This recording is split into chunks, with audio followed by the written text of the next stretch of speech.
Les mecs, à votre avis, est-ce qu'on peut guérir d'une blessure, d'un TMS, sans aller chez le kiné? En effet, évolution naturelle de la maladie, je crois que le chiffre c'est 80% des TMS, à terme, au bout de 3 mois, disparaissent. On sait aujourd'hui qu'à 2 ans et demi post-capsulite, il y a 97% des patients qui retrouvent 100% de leur fonction, sans rien faire. Par contre, ils n'ont pas retrouvé 100% de leur mobilité. Je pense que les patients, comme tu disais, ils viennent nous voir quand vraiment ça devient problématique. Et le problème c'est que quand c'est problématique, c'est un peu trop tard. Parce qu'on peut difficilement revenir après une ICC, une instabilité chronique de cheville, on peut difficilement revenir à l'état initial. Par rapport à ce que tu disais, hier j'ai fait un sondage rapidement sur les réseaux et j'ai posé la question, au bout de combien de temps vous allez consulter quand vous commencez à avoir mal? Les gens ont dit plus de 6 mois à 80%. Ah Ça ouais, m'étonne c'est un pas truc du de tout. ouf. Plus on tarde à aller chez le kiné, plus la rééducation sera longue. C'est-à-dire que si on va, je prends encore les lésions myoponeurotiques comme exemple parce que c'est ce que je connais le mieux, une fois que la fibrose est installée, avant de retrouver un muscle sain, fonctionnel, performant, il va falloir s'en taper de l'excentrique.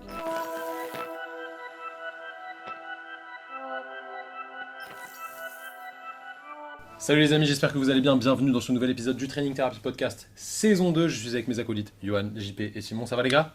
Super bien. On a hâte de découvrir ce que tu Aujourd'hui, nous as concocté. je les attaque à blanc. Je leur ai préparé un sujet touchy, auquel je ne les ai pas préparés. Ah, vous êtes pas prêts les gars? C'est écrit juste là sur mon téléphone. Je suis limite en stress là. Ouais, les mecs, à votre avis, est-ce qu'on peut se sortir, guérir d'une blessure, d'un TMS, sans aller chez le kiné? J'ai cru qu'il allait dire autre chose, mais Se Ouais, sortir, moi, mais- sortir. Non. Pour une personne lambda, enfin pour une personne qui n'est pas de la profession. Oui, pour quelqu'un qui n'est pas kinésithérapeute. d'une TMS. De la plupart des troubles musculo-squelettiques, Sans qu'il rhumato, traumato, On- qu'on reçoit au cabinet. Est-ce que c'est possible? Des atteintes de La l'appareil question c'est locomoteur. est-ce que c'est possible? Ouais. Bah oui. Attends, bon bah voilà. Merci, c'est Est-ce que fini. c'est possible, mec? Il y a bien un mec qui peut y arriver.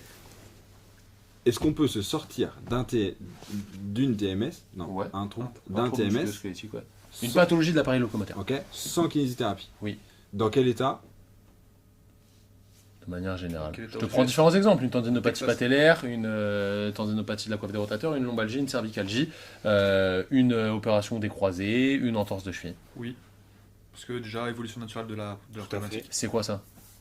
De quoi c'est quoi? Bah, c'est quoi l'évolution naturelle de la maladie? Qu'est-ce que c'est? En fait, le corps, petit à petit, il va trouver des moyens de s'adapter. Généralement, tu as une douleur, tu vas limiter ton activité. Du coup, tu vas réduire tes contraintes. Du coup, tu vas potentiellement retrouver une structure, entre guillemets, saine, Et te Et- déconditionner. te déconditionner potentiellement, mais après, tu vas peut-être arrêter ta pratique sportive, du coup, tu n'auras plus mal. Donc, en vrai, l'évolution. Et tu vas peut-être commencer à reprendre. Et là, d'un point de vue contextuel, tu seras plus en forme que quand tu t'étais blessé, moins fatigué, mieux nutré, j'en sais rien. Tout le contexte autour va faire que la pathologie ne va pas revenir. En effet, évolution naturelle de la maladie, je crois que le chiffre c'est 80% des TMS, à terme, au bout de 3 mois, disparaissent naturellement. La douleur disparaît parce que le corps s'adapte, en effet, par différents mécanismes, soit par évitement, soit par adaptation du corps, qu'elle soit fonctionnelle ou non. C'est-à-dire que par exemple, prenons l'exemple d'une lésion myoponeurotique, on peut, si on fait absolument rien, on peut recréer de la fibrose et le corps va très bien s'adapter à ça. Le patient n'aura pas mal. Par contre, en effet, si on fait des tests un petit peu plus poussés, la force max ne reviendra pas et le risque de récidive est élevé. Ok. Donc, c'est pour ça que je t'ai dit à quel niveau, dans quel objectif, parce que oui, évidemment qu'on n'est pas indispensable. Je nous vois les kinés comme des catalyseurs et on fait en sorte que ça se passe le mieux possible, on optimise la cicatrisation, mais par contre, on n'est pas indispensable et heureusement pour les patients, quoi. Franchement, en vrai, il faut quand même garder à l'esprit qu'on reste des animaux. Tu vois. Les Et- kinés? Non, l'être humain. Vous êtes des animaux. L'être humain reste un animal, tu vois. Et dans le monde naturel, les animaux, ils vont se blesser, ils vont se faire des choses, et ils vont trouver des moyens de guérir et de pouvoir vivre Ils normalement font des sans petits douleur. cataplasmes d'argile, les lions. Bah oui, c'est vrai, j'ai vu ça la dernière fois dans Mougou. Bagheera, tu sais, petit cataplasme. Qu'est-ce que t'en penses, Yohan? Je suis assez d'accord avec les mecs. Sur le sujet, tu as une évolution naturelle de la maladie qui est vraiment bien. Là où on est plus important, c'est finalement quand ça se résolue pas spontanément. C'est pour ça qu'en général, les patients qui viennent nous voir Exactement. au cabinet, ça fait un certain temps qu'ils ont déjà Ok. leurs problématiques. Par contre, il y a un autre truc aussi, c'est à l'heure actuelle, si tu as envie de réfléchir tu t'intéresses vraiment à ton corps et tu sais où aller chercher les informations, tu peux mettre des choses en place par toi-même. Parce qu'il y a Internet. Avec Internet, ouais, exactement. Ouais, et les réseaux sociaux, on a de la chance. Les bons, Je prends un exemple, je fais un parallèle avec l'épaule sur la LMA, ce dont tu as parlé. On sait aujourd'hui qu'à 2 ans et demi post-capsulite, il y a 97% des patients qui retrouvent 100% de leur fonction, sans rien faire. Par contre, ils n'ont pas retrouvé 100% de leur mobilité. Il n'y en a aucun qui retrouve 100% de sa mobilité. Par contre, ils ont retrouvé la fonction. Donc en fait, ils se sont adaptés à avoir une fonction dans la vie de tous les jours qui est correcte, et qui est même à 100%, sans avoir toute la mobilité. Donc c'est assez ouf quand même de voir que, au final, ça s'adapte sur une pathologie qui est assez embêtante. Mais il y a quand même un truc où nous, on pourrait jouer, tu vois, c'est la mobilité. Donc il y a quelqu'un qui m'a posé une question, justement. Quel est le risque qu'on prend à ne pas aller chez le kiné à court terme? Par exemple, on se fait une entorse de cheville, je ne vais pas chez le kiné, c'est quoi le risque que je prends à court terme? Que ça se chronicise. Ok. Là, c'est vrai que sur l'entorse de cheville, ça c'est très important parce que la première prise en charge, elle est ultra importante parce qu'il y a quand même des choses à aller bosser pour le coup. Bien Tu sûr. vas récupérer, quoi qu'il arrive, ça va le faire. Mais si tu es dans le cadre d'une pratique sportive, qui plus est de compétition, pour le coup, là, tu risques en fait de te reblesser très régulièrement, de récidiver et du coup de limiter ta performance. Ouais, tout à fait. La récidive, le fait aussi de prendre de mauvaises habitudes, de mauvaises décisions quant à ce problème-là, qui va entraîner aussi potentiellement des récidives. En fait, c'est le serpent qui se mord la queue, quoi. Donc en fait, qu'est-ce qu'on risque? On n'a pas un risque vital, et puis on est dans des pays riches, occidentaux, donc là on parle de détails, on a la chance de pouvoir parler de détails comme ça, mais en effet, si on parle de haute performance, là c'est plus la même danse, quoi. Donc qu'est-ce qu'on risque au final? C'est de perdre du temps et de perdre des chances de revenir au même niveau. Moi, c'est comme ça Perdre que de la perf, ouais. Comment tu vois le truc? Pour l'entorse de cheville, c'est comme les gars en fait, on sait en plus on a la chance que sur la cheville c'est extrêmement documenté. Il y a énormément d'informations sur le sujet et on sait que le premier facteur de risque pour se faire une entorse de cheville, c'est si t'es déjà fait une entorse de cheville. Mais c'est intéressant parce que c'est la pathologie traumato qui arrive le plus souvent. Bah oui, Fréquente. et en plus, on la banalise beaucoup trop.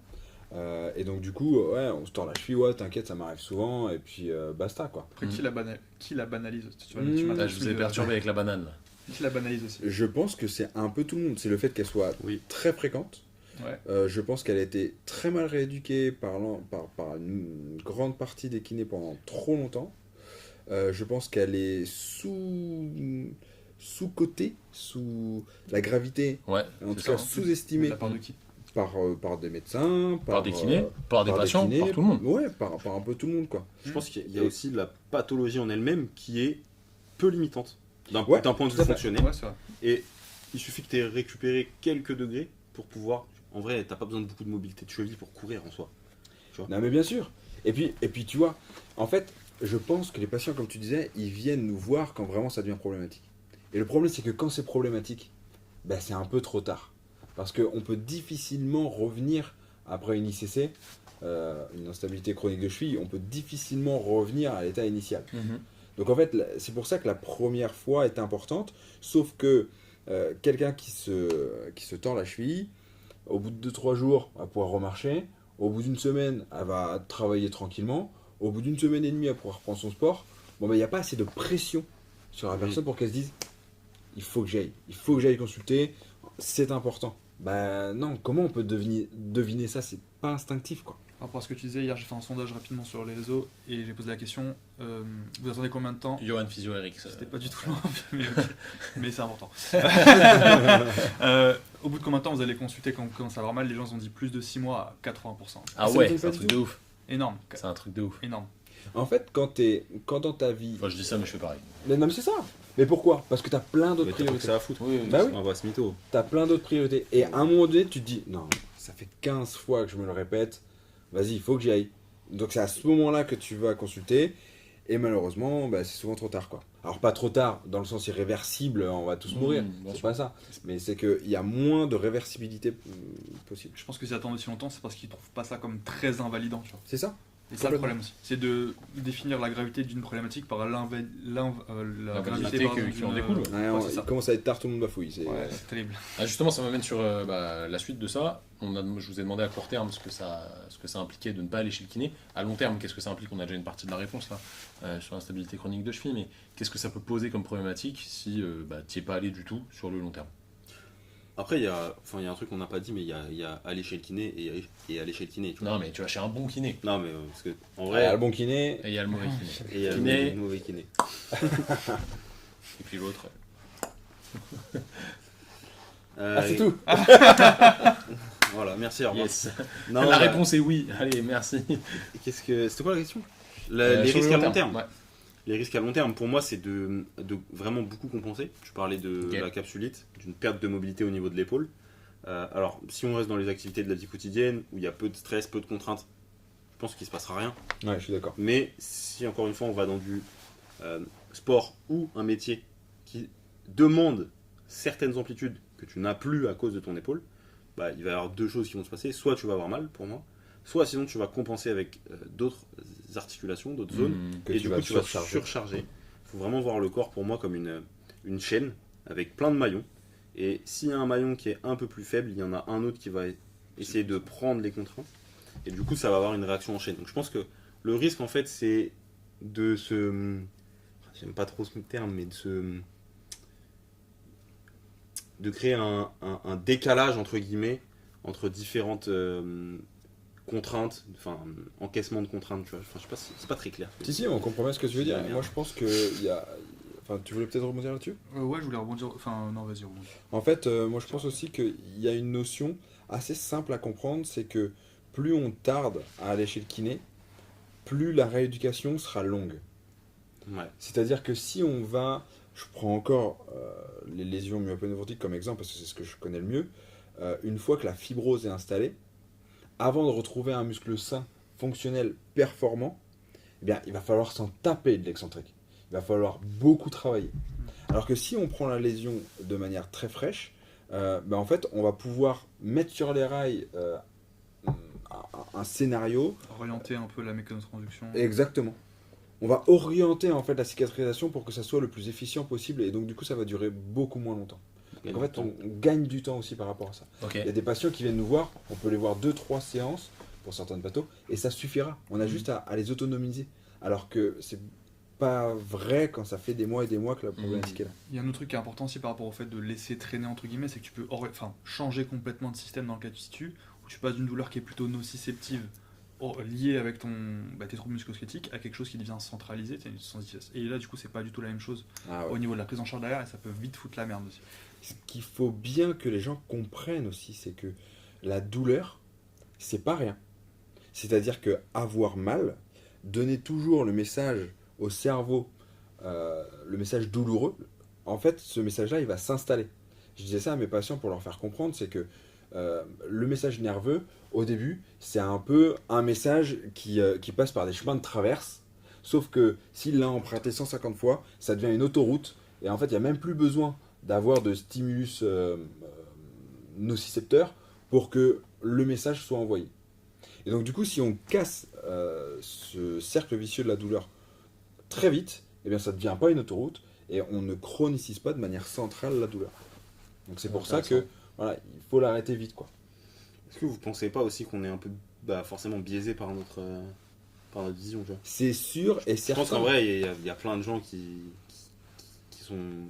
diraient qu'en vrai, aller chez le kiné, ça sert pas à grand chose. Bien Et sûr. ça se trouve, ils auraient pas tort, tu vois. Mais j'ai pas de problème avec ça. Il y a plein de personnes pour qui finalement ça sert pas à grand chose, mais les peu de personnes pour qui ça sert à quelque chose, c'est pour ça aussi qu'on fait ce métier, tu vois. C'est sûr. Ouais. J'ai une question justement qui va résumer un petit peu ce qu'on vient de voir, et j'en aurai une dernière pour conclure après. Si on prend deux personnes A et B qui se font, je sais pas, un lumbago par exemple, tu vois, simple, lombalgie aiguë, quel est le bénéfice de la personne qui va chez le kiné par rapport à celle qui n'y va pas? C'est quoi la différence? À court terme ou à long terme, Les deux. peu importe.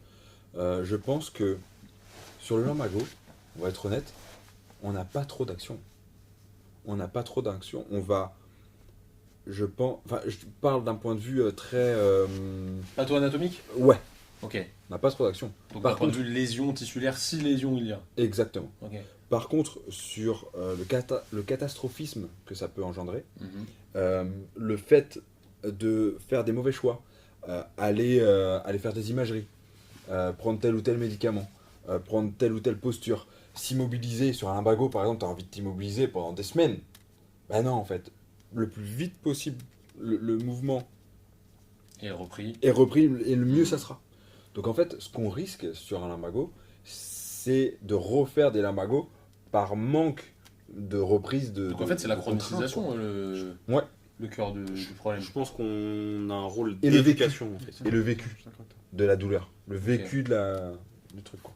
Bah, qui participe à la chronisation, C'est vrai, oui, oui. au c'est final. Pour moi, vraiment, on va apporter de l'éducation. Toi, Ah ouais, qui clairement. Je suis d'accord avec t'es pris un lumbago rapide il y a Moi, peu de temps. En Qu'est-ce vrai, que ça t'a fait d'aller chez le kiné? Parce que t'es allé chez un confrère kiné qu'on salue d'ailleurs. franchement, Très solide. Pour le coup, c'est toujours bien de. Enfin, bien. Si je pouvais en éviter, j'éviterais, mais c'est toujours bien de ressentir un peu les douleurs que ressentent les patients. Ça te permet d'être meilleur. Après, sur la sensation, tu as des petites notions que tu ne pouvais pas capter. Mm. Et il faut bien comprendre que quand tu t'es vraiment bloqué le dos, on a beau dire le mouvement, c'est le traitement. Oh, je peux te dire que tu n'as qu'une envie, c'est d'être allongé dans ton lit parce que tu souffres terriblement. Ouais, bien sûr, de C'est manière terrible. aiguë. C'est Non, vraiment mais- terrible. mais de manière Et aiguë. le kiné, qu'est-ce qu'il peut t'apporter? Il peut t'apporter un mieux pour 1 heure, 2 heures, 3 heures, un peu plus en fonction de la gravité, tu vois. Relâchement du spasme musculaire qui est lié Ouais. à la douleur. Du coup, ça va quand même améliorer ta qualité de vie sur du court terme. Donc je pense Ouais. que ça peut être Ce qui est intéressant. Ce qui est bien. Hein, ce qui est Donc pas on mal. a oui. fait à court terme, à moyen et à long terme. Ouais. Tout à fait. Après, sur le catastrophisme, c'est sûr que nous, on est biaisés en tant que professionnels de santé parce qu'on sait que c'est pas grave en soi, tu vois. Moi, du coup, je me suis bloqué le dos, je savais que c'était pas grave, que ça allait passer, enfin, du moins, je m'en suis persuadé, tu vois. Mais si t'as pas cette conscience-là, franchement, t'imagines, tu fais un mouvement en te penchant en avant. Là, t'entends un claque dans ton dos. T'as une douleur à 10 sur 10. T'as une douleur à 10 sur 10, t'es allongé par terre. Il y a ton pote qui te parle, t'arrives même pas à parler tellement t'as mal. Mais évidemment, t'as pas envie de la revivre, la douleur. Et là, tu te dis, oh putain, j'ai fait une dinguerie. C'est ça, je me pencherai plus C'était un jamais. squat, j'arrête. Tu vois, j'en fais plus, c'est trop dangereux, ouais. Ouais, bien sûr. Bah là, t'arrêtes de faire du squat jusqu'à Ouais, jusqu'à la mais. date fatidique parce que t'as peur un peu. Non, en vrai, je vais prendre le problème au bras le corps. Je vais plutôt travailler mes points faibles. Non, mais c'est Bref. intéressant, on a un effet à court, moyen, long terme. C'est ça. Mais en effet, si je devais choisir juste une pratique, une technique sur un lumbago à court terme, je prendrais l'éducation. Je Ok. toucherais même pas mon patient. Ok. Je parlerais. Si je devais juste choisir. Même, Franchement, même à long terme un aussi. petit tramadol, c'est bien. Même à long terme. pardon. Une histoire folle sur une patiente qui prenait du tramadol à outrance. Ah, à outrance. Ouais. Franchement, c'est une dinguerie ce médicament. C'est Bah efficace, ouais, mais- mon pauvre, quand t'en Au prends bout- jamais. Au bout d'un moment, c'est plus efficace. Mais quand Au bout t'en d'un prends moment, trop, ça sert plus à rien. Mais on avait fait des C'est exercices fou, avec des on se rend pas courbatures. compte, hein. Je comprends pas, il n'y a rien qui passait. J'ai pris de l'iprane, les courbatures sont restées. J'ai pris du tramadol, les courbatures sont restées. J'ai fait, ok. Problème d'éducation là, quelque Ah part. ouais, là, il y a un petit. J'ai pris de Ah, parce que- l'héroïne. Franchement, ça m'étonne que le tramadol ça agisse pas sur les courbatures. Enfin, je sais pas, c'est trop. C'est pas le même. Mais si En elle tout en cas, prenait c'est tous les. Ouais, Après, Si elle en Ah prend oui. les courbatures, ça veut dire qu'elle C'est est vrai qu'elle comme a des le tramadol choses. facile, la comme on gâchette dit. facile. Elle prenait des La Smarties. gâchette facile. J'ai des Skittles. J'ai une dernière petite question justement qui va résumer un peu tout ce qu'on a vu. Selon vous, c'est quoi votre définition de la kinésithérapie? Qu'est-ce que c'est que ce métier? Ah, ça c'est très intéressant. Tu veux commencer? Vas-y. Non, mais après, je peux y aller, moi, ça me dérange pas. Alors, la kinésithérapie, c'est le soin par le mouvement. Mhm. Ça, on J'aurais- le sait. Pour l'instant, j'aurais pas dit mieux. Il faut m'arrêter là. Moi, plus ça va, plus mon métier, je définis comme l'art de savoir doser les contraintes. Ok. Je trouve que c'est vraiment ce qui nous correspond le mieux. La charge qu'on va imposer à notre patient, enfin imposer entre guillemets, pour qu'il aille mieux, c'est vraiment ce qu'on fait toute la journée. Et Ok. ça peut prendre plein de facettes, et on a plein d'outils qui nous permettent de faire ça. Mais au final, ce qu'on fait, c'est ça. Hein. C'est remettre de la contrainte, et c'est l'art de gérer cette contrainte. Ok. Très intéressant. Pour moi, en fait, on a un métier qui est vraiment incroyable parce qu'on fait plein de choses différentes.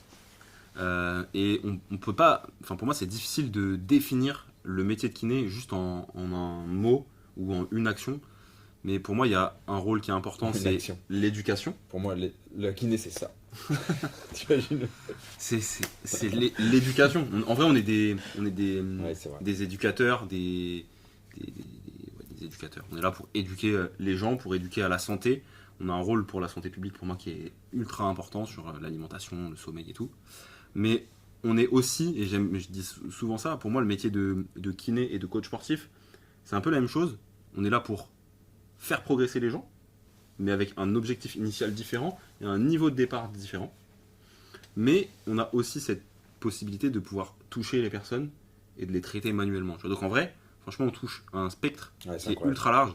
Et ça, je pense que c'est une chance qui nous permet de ne pas nous ennuyer, mais qui nous fait toujours gagner 16,43 €. J'aurais pu dire, Ah, c'est ça. la kinésithérapie, Ouais. c'est le métier le plus sous-coté en termes de rémunération. Ah, J'aurais pu dire ça. C'est vrai, On en parlera à la fin. c'est vrai. Et toi, Yo? C'est compliqué de dire mieux que vous. Moi, je suis assez d'accord avec JP là sur l'art de doser la. J'aime bien le terme C'est vrai. art, C'est vrai. parce qu'on aime se penser artiste. En vrai, Mais tout ce qui est médecine, c'est un art. hein. en vrai, C'est vrai. l'idée que malgré que pas mal de papiers sortent comme quoi, peu importe Mm. ce que tu fais, de toute façon, t'améliores. Mm. Je suis d'accord avec le fait de l'art, le fait de rapporter l'éducation, sinon c'est extrêmement important. Et après, effectivement, c'est un art parce que ça change en fonction de chaque personne en fait. Tout ce que tu vas faire, tout le cheminement, tout le raisonnement que tu vas avoir va varier en fonction de la personne que tu as en face de toi. Mm. Et que t'as Centré envie sur d'aider. le patient. Centré sur le patient, exactement. Il faut que ce soit complètement centré par le patient. Et s'il a besoin d'éducation, et bah dans notre champ de pratique, dans notre spectre de pratique, comme disait Simon, bah tu vas utiliser plutôt cette arme-là. En fait, tu as un arsenal qui est vraiment très très très gros. Et c'est pour ça que j'aime bien aussi ce que tu disais, je pourrais pas dire mieux. J'aurais peut-être même dit moins bien, tu vois. Il est fort. Et Il y a, fort, trop il y a fort. un dernier truc, après on te demandera de toi ta définition, Ok. mais il y a un dernier truc que j'ai lu une fois, je sais pas de qui c'est et je m'en veux de pas connaître l'auteur de cette phrase, mais je l'adore. C'est la rééducation, c'est l'entraînement en présence d'une blessure. Je trouve que ça définit très bien notre travail. C'est ce que je viens de dire. C'est les Simon Américains qui Trubert. disent ça. Rehab is training Without with injury. injuries. Yes, it's that. Alors moi, ma vision, je vais dire l'art aussi, parce que c'est un truc qui me va bien. C'est l'art d'accompagner quelqu'un avec empathie vers un retour à la performance qui lui est relative. Peut-être Pour moi, c'est ça la kiné. tu l'avais travaillé. Non, pas du Voilà, tout. c'est sûr Pas et du tout. certain. Mais en fait, j'aime bien ce truc, vraiment Regarde, pas les gars. il l'a écrit sur sa main. Non, même pas. J'aime bien ce truc de performance parce qu'en fait, chacun va voir la performance à son propre niveau. Mm. Peut-être pour Janine, 75 ans, la performance, c'est d'aller chercher son petit-fils à la crèche, j'en sais strictement rien. Et peut-être que pour JP, une performance, c'est de faire 200 kg au front squat. Donc on est là, on accompagne on accompagne la personne. J'aime bien l'empathie parce que tu ressens un peu ce qu'elle sent. Et Simon parlait de l'importance de se blesser en tant que kiné pour ressentir. Je dis Entre pas, guillemets, je dis pas que mais c'est important de se j'exagère. blesser. Je dis que si J'exagère tu t'es volontairement. blessé, tu comprends certaines choses. Non, t'as dit, si tu ne te blesses pas, t'es gaze-mère en tant que kiné. Non. Moi, j'ai entendu ça aussi. Donc c'est une phrase un peu à rallonge, mais voilà ma Tu peux vision. la quoi. répéter parce qu'elle est bien quand même. C'est l'art d'accompagner quelqu'un avec empathie vers le retour à la performance. Qui lui est. Relative. Relative. Mais la performance est relative à tout le monde de toute Ouais, façon. c'est magnifique. Mais ça me fait penser à une pub pour. Nike. Thérapie. Just do it. Non, mais je sais plus, c'était une grande enseigne de sport. Et en fait, on voyait un papy qui levait une Ouais. kettle en l'air et qui prenait des kettles de plus en plus lourdes. Et on comprenait pas trop pourquoi il faisait ce geste-là. Il prenait au sol et il levait au-dessus de ses épaules. C'était son au-dessus de sa fils. tête. Et Son en fait, petit-fils. à la fin, c'est ça. À la fin, on voit. C'est son fils qui grandit. quoi. C'était son fils, non, c'était son petit-fils même, qu'il prenait par les épaules, enfin par les bras, et il le levait pour qu'il mette l'étoile au-dessus du sapin. Ah. Et en fait, Alors, c'est pas lui qui mettait l'étoile.